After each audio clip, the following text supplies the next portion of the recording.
confidence has gone up a lot since I've been working with Coach Barber.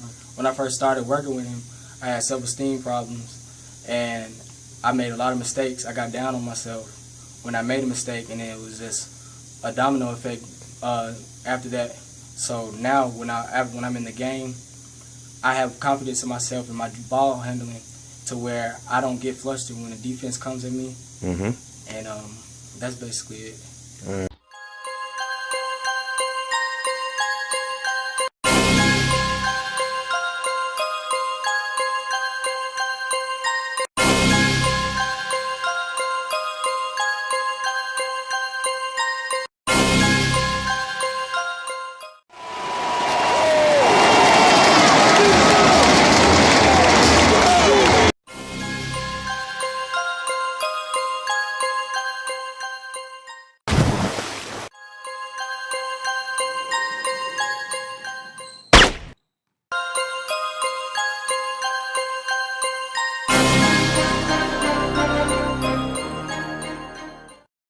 My name is Matthew Calhoun.